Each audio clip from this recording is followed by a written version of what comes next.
আসসালামু আলাইকুম।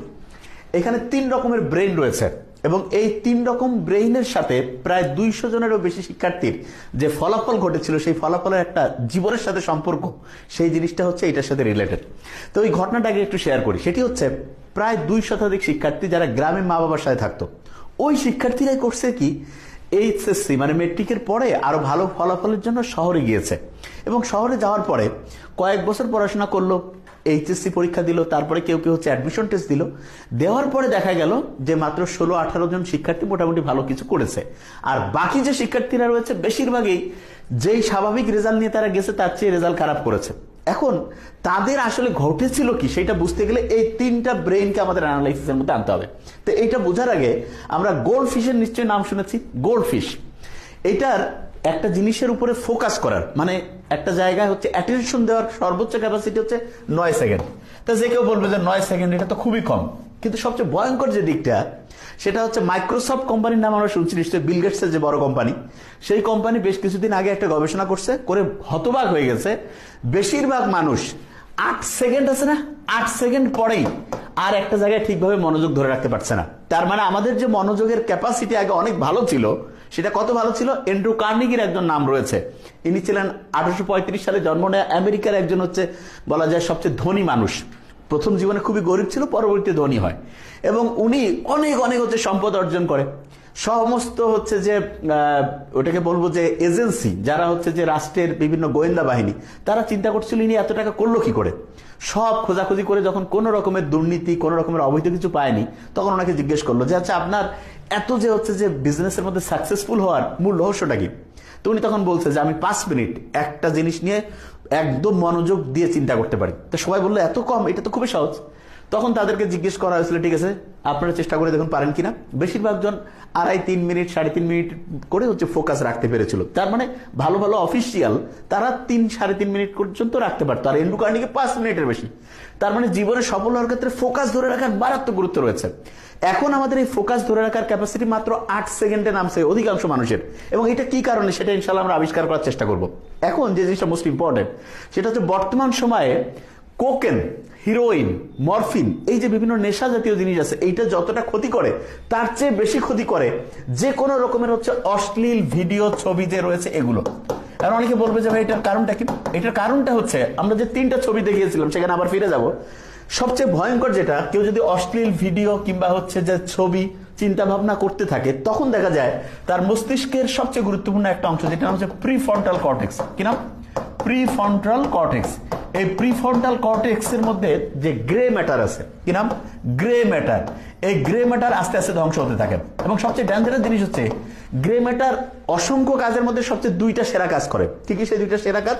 একটা হচ্ছে আমরা কোনো বিষয়ে যে ডিসিশন নেই মানে সিদ্ধান্ত নেই, সেই সিদ্ধান্ত নেওয়ার ক্যাপাসিটি এবং তথ্যকে প্রসেস করার যে ক্যাপাসিটি, প্রসেস তথ্যকে প্রক্রিয়াজাত করার যে ক্যাপাসিটি, সেইটা করে হচ্ছে এই গ্রে ম্যাটার। এবং আরেকটা ইন্টারেস্টিং জিনিস রয়েছে, সেটি হচ্ছে প্রিফ্রন্টাল কর্টেক্স এবং হিপ্পোক্যাম্পাস।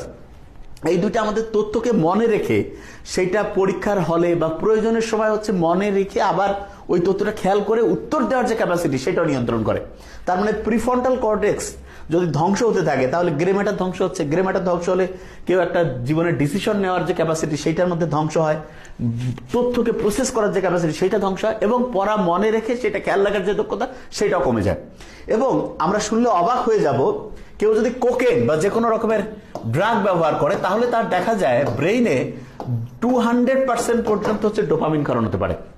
আর কেউ যদি অশ্লীল কোনো ভিডিও ছবি এরকম কোনো কিছুর সাথে যুক্ত করে তাহলে দেখা যাবে প্রায় 250% পর্যন্ত ডোপামিন ক্ষরণ বেশি হয়। তারা অনেকে মনে করবে ডোপামিন কি খারাপ। ব্যাপারটা ডোপামিন খারাপ ভালো না। মূল ব্যাপারটা হচ্ছে ডোপামিনকে আমরা তুলনা করতে পারি ভোল্টেজের সাথে।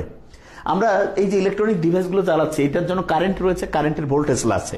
আমরা জানি যে ভোল্টেজ একটা স্বাভাবিক মানে যদি থাকে তাহলে সব ডিভাইসগুলো ঠিকভাবে কাজ করবে। আর ভোল্টেজ যদি হাই হয়ে যায়, হাই ভোল্টেজ, তখন কি হয়ে যায় যে কয় না 440 হয়ে গেছে, জিনিসপত্র ধ্বংস হয়ে গেছে, ইলেকট্রনিক ডিভাইস যে রয়েছে সেটা কি হয়ে গিয়েছে, দেখা গিয়েছে যে পুড়ে গিয়েছে। এবং অনেক সময় যে বজ্রপাত হয় তখন কিন্তু হাই ভোল্টেজ তৈরি হয়।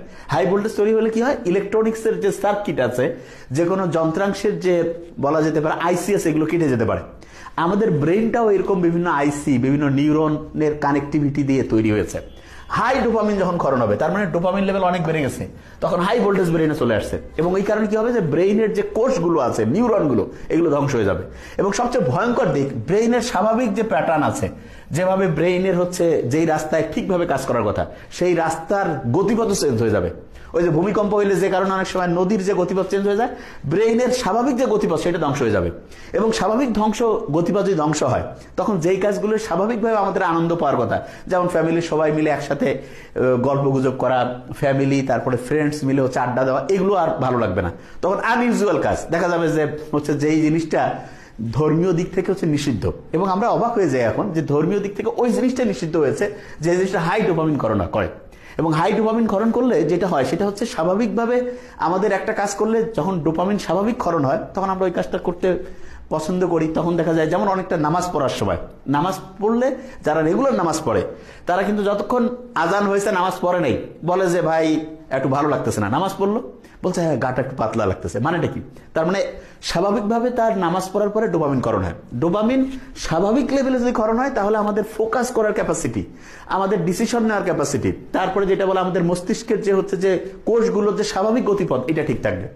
আর কোনো কারণে যে কেউ, সেটা ওই খারাপ ড্রাগ হোক, অশ্লীল ছবি হোক, ভিডিও হোক, যে কোনো কিছু হোক, এগুলোর মাধ্যমে যদি ব্রেইনে হাই ডোপামিন তৈরি করতে থাকে, তখন দেখা যাবে তার ব্রেইনের যে অসাধারণ ক্ষমতা আল্লাহ দিয়েছেন, সেই ক্ষমতা আস্তে আস্তে ধ্বংস হয়ে যাবে। এবং এইটার কারণে এখন দেখা যাচ্ছে এডিএইচডি, এটা কি? এটা হচ্ছে attention deficit hyper activity disorder.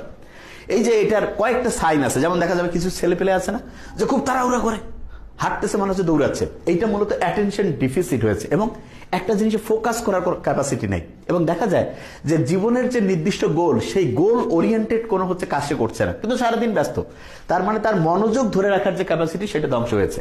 এবং এই কারণে দেখা যায় আগেকার দিনে যখন আমাদেরকে এই যে পাক ভারত উপমহাদেশের মানুষজনকে শাসন করত, তখন বিভিন্ন কি দিয়েছিল, মানে হচ্ছে বলা যেতে পারে মদ, তারপরে নেশা জাতীয় জিনিস ধরাই দিয়েছিল।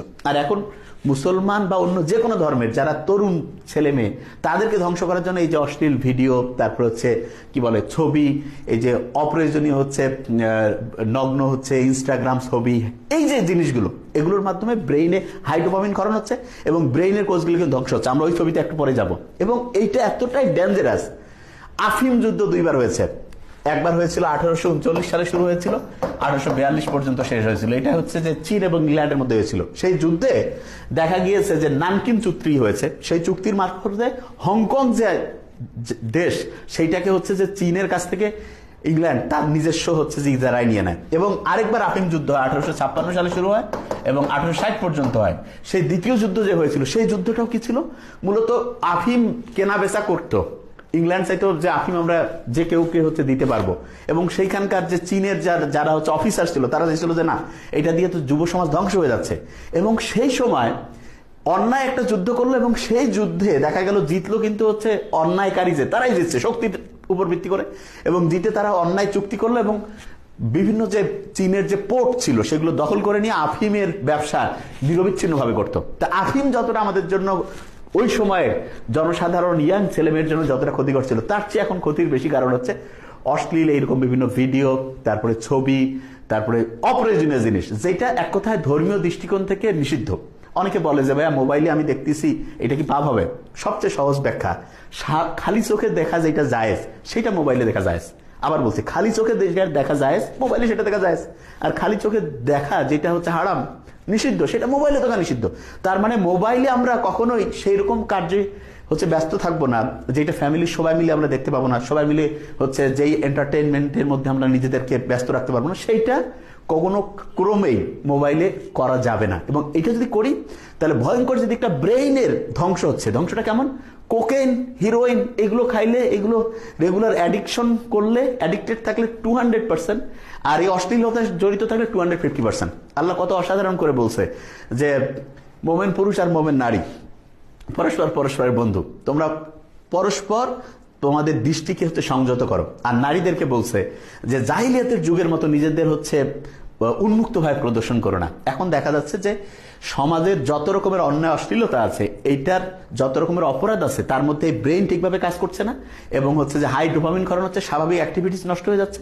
এখন কথা হলো যে এই কাজগুলো আমরা অনেক সময় হচ্ছে অ্যাড্রেসও করি না যে এগুলো যে অন্যায়, এবং এই ক্ষেত্রে অভিভাবকদের উচিত যে সন্তানদেরকে এখন থেকে জানিয়ে দেওয়া যে হ্যাঁ, যে যেটা ধর্মীয় নীতিমালা রয়েছে সেইটা যদি মানো তাহলে তুমি ভালো করবা, না হলে কিন্তু আস্তে আস্তে ধ্বংস হবা। ওই যে 200 স্টুডেন্টের কথা বলেছিলাম, 2 শতাধিক শিক্ষার্থী যারা গ্রাম থেকে শহরে গিয়েছে, এদের মধ্যে সাধারণত দেখা গিয়েছে 3 রকম স্টুডেন্ট হয়েছে। এক রকমের শিক্ষার্থী ছিল যারা ধর্মীয় নীতিমালা একদম ভালো করে মানত, এবং তাদের ক্ষেত্রে যেটা হয়েছে ধর্মীয় নীতিমালা মানার কারণে দেখা গিয়েছে তাদের ব্রেনটা স্বাভাবিকই ছিল। কিরকম ব্রেন ছিল স্বাভাবিক, সেটা হচ্ছে এই প্রথম ব্রেনটা, এবং এইটার কারণে তারা অ্যাটেনশন ধরে রাখতে পারতো, ফোকাস ধরে রাখতে পারতো, পড়াশোনা করতো, রেজাল্টও ভালো করতো। এই যে দ্বিতীয় যে রয়েছে, এগুলো হচ্ছে ড্রাগ অ্যাডিক্টেড হয়েছে কিছু কিছু ছেলে পেলে, যে একটু বন্ধু বান্ধবের সাথে সিগারেট হ্যান ত্যান খাওয়া শুরু করলো, ব্রেনের ধ্বংস হলো এবং পড়াশোনা ধরে রাখতে পারছে না, পড়ায় আগ্রহ নাই, মেজাজ খিটখিটা গরম, আচরণ খারাপ, হাই অ্যাক্টিভিটি মানে হচ্ছে যে ভাবচক্কর বেশি, এদের রেজাল্টও জীবনে ভালো কিছু হয়নি। তৃতীয় গ্রুপ, এরা অশ্লীলতায় জড়িয়ে গেছে, এই বয়ফ্রেন্ড গার্লফ্রেন্ড,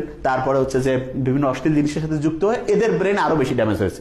এবং এই 3 গ্রুপের মধ্যে যারা ধর্মীয় নীতিমালা মারছে তাদের রেজাল্ট আলহামদুলিল্লাহ ভালো হয়েছে, আর এই 2 গ্রুপ ধ্বংস হয়েছে।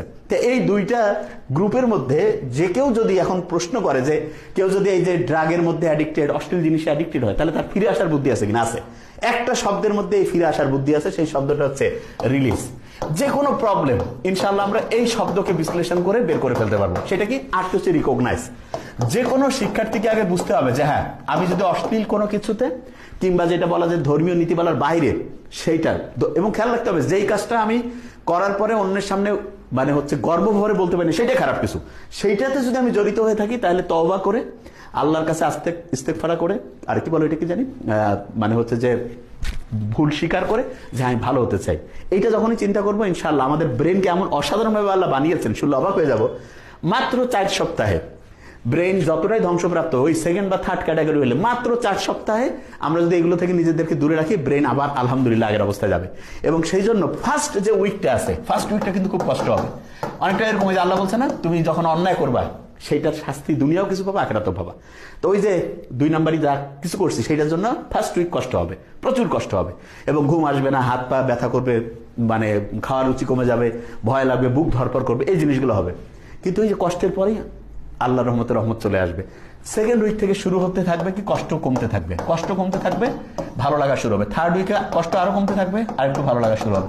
4th উইকে গিয়ে আমরা দেখবো আলহামদুলিল্লাহ এত সুন্দর আমাদের অ্যাটেনশন চলে আসতেছে, বন্ধু বান্ধব ফ্যামিলির লোকজনের সাথে কথা বলতে ভালো লাগতেছে, তখন মনে হবে যে কি আজে বাজে কাজের মধ্যে নিজেকে ব্যস্ত রাখছে, তখন আস্তে আস্তে ভালো লাগার মধ্যে আমরা চলে যাব। তা এই first week, 2nd week, 3rd উইকটা আল্লাহর সাথে কানেকশন থাকতে হবে। ফ্যামিলির যারা রয়েছে তাদের কাছে কি হতে পারে যে কোনো সমস্যা আগে রিকগনাইজ হয়ে গেছে, এরপরে ইতে হচ্ছে কি সব সময় যেটা বলি এঙ্গেজ রাখতে হবে, তাকে ব্যস্ত রাখা, 5 ওয়াক্ত নামাজ পড়া, ধর্মীয় নীতিমালা, ভালো বই পড়া, আস্তে আস্তে সে পজিটিভ হয়ে যাবে। এলটা হচ্ছে লিসেন, তার সমস্যাগুলো মন দিয়ে শুনতে হবে, কোনো মন্তব্য করার দরকার নেই, সমস্যা এটা ব্যাপার না, ইনশাআল্লাহ আমরা সবাই মিলে একসাথে সমাধান করবো। ইতে যেটা রয়েছে সেটা হচ্ছে ইমপ্যাথি। এই সমস্যা যদি আমাদের নিজেদের কারো হইতো, সে কিন্তু ইচ্ছা করে করতেছে না, যে কোনো ভাবে সে অ্যাডিক্টেড হয়ে গেছে, তাহলে কতটা কষ্ট পাইতাম আমরা, সেই অনুযায়ী তাকে হচ্ছে নিজেদের মধ্যে হচ্ছে চিন্তা করতে হবে। এরপরে যেটা অ্যাকসেপ্ট, এরকম অন্যায় যে কেউ করতে পারে, এটা অন্য কাউকে বলার দরকার নেই, ফ্যামিলির সবাই মিলে যে ওকে ফাইন, ইনশাআল্লাহ আস্তে আস্তে আমরা পজিটিভ দিকে যাবো। এরপরে যেটা রয়েছে সাপোর্ট।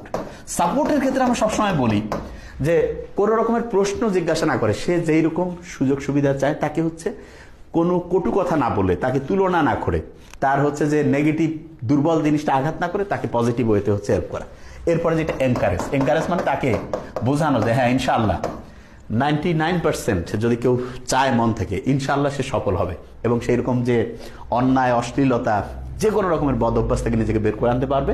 এবং খেয়াল রাখতে হবে অন্যায় যেটা করছে আল্লাহ কিন্তু আমাদের বানিয়েছে, আমাদের মধ্যে ভালো খারাপ সব বৈশিষ্ট্য আছে, খারাপ বৈশিষ্ট্যটা কারোর মধ্যে সঙ্গত সে কোনো কারণে যদি প্রকট হয়, চাইলে আমরা ধর্মীয় বই পড়ে ভালো মানুষজনের সাহচর্য থেকে ইনশাআল্লাহ খারাপ জিনিসগুলোকে দূর করে আস্তে আস্তে ভালোর দিকে যেতে পারে। এবং যখনই একটা ফ্যামিলি, একটা সোসাইটি ভালোর দিকে যাবে, অটোমেটিক দেশ এবং মানুষ অসাধারণ হবে। Thank you so much. আসসালামু আলাইকুম।